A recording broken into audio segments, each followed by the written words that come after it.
Face చూపించి camera ముందుకొచ్చి ధైర్యంగా I'm against this corrupted system అని చెప్పి మాట్లాడుతున్న వాళ్ళందరూ నిజంగా గ్రేట్ అండి. దానికి చాలా గట్స్ కావాలి. చాలా మంది జడ్జ్మెంట్స్ చేస్తూ ఉంటారు మనల్ని. అలాంటివన్నీ పట్టించుకోకుండా మన ఒపీనియన్ ని మనం ధైర్యంగా చెప్పడం ఉంది.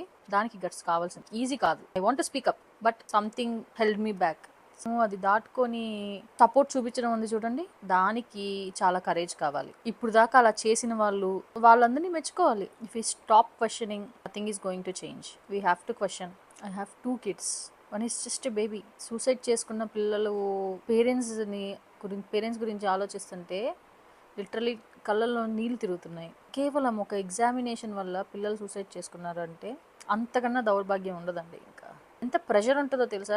ఎగ్జామ్ రాసిన వాడికే తెలుస్తుంది. అది 2 years అవుట్ సైడ్ వరల్డ్ అనేది లేకుండా పిల్లల్ని చదివిస్తూ ఉంటారు, చదువుకుంటూ ఉంటారు. వాళ్ళు ఎగ్జామ్కి ప్రిపేర్ అవుతారు. Because that's the base of the future. నువ్వు ఏ కాలేజ్లోకి వెళ్తావు అన్న దాన్ని బట్టే కదా వాడికి ఫ్యూచర్ డిసైడ్ అయ్యేది. దానికి అంత కష్టపడి ప్రిపేర్ అయ్యి చేస్తున్నప్పుడు ఆ ఎగ్జామ్ పేపర్ లీక్ అయింది అంటే కిడ్ మెంటల్ స్టేట్ ఎలా ఉంటుంది అసలు? ఫ్యామిలీ అందరూ ఎంత బాధపడతారు? ఒక్క సంవత్సరం ఫీ కట్టడానికి ఇబ్బంది పడే వాళ్ళు ఎంతమంది ఉన్నారు మన సొసైటీలో. నేను రాశాను గవర్నమెంట్ ఎగ్జామ్స్, ఐబీపీఎస్ రాశాను, ఎస్ఎస్సి రాశాను. ఎస్ఎస్సి ఎగ్జామినేషన్ ఎంత వర్స్ట్గా ఉండేదంటే ఎవ్రీ ఇయర్ ఎగ్జామ్ మళ్ళీ కండక్ట్ చేసేవాళ్ళు. సేమ్ ఎగ్జామ్ని మళ్ళీ కండక్ట్ చేసి క్యాన్సిల్ అవ్వడము, మళ్ళీ కండక్ట్ చేయడం, క్యాన్సిల్ అవ్వడము, మళ్ళీ కండక్ట్ చేయడం. ఎన్నిసార్లు క్యాన్సిల్ చేస్తారు? ఎన్ని రోజులు చదవాలి? వాడికి ఎంత మోటివేషన్ కావాలి దాన్ని చదవాలంటే? అసలు ఎగ్జామ్ క్యాన్సిల్ ఎందుకు అవుతుంది?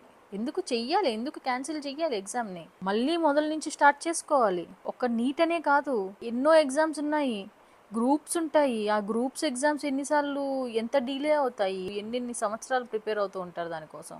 ఎంతమంది లైఫ్స్ వేస్ట్ చేసుకున్నారో దాని గురించి. ఈజీగా ఉంటుంది బయట వాళ్ళకి వదిలేసేయచ్చు కదా అని చెప్పడం.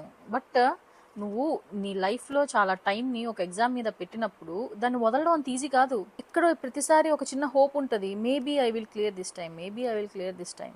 సో ఫైనల్గా చెప్పాలనుకుంది ఏంటంటే, నెక్స్ట్ జనరేషన్ వాళ్ళని కాపాడుకోవాల్సిన బాధ్యత మందే. ఇప్పటికైనా కానీ let's start questioning. It's not too late.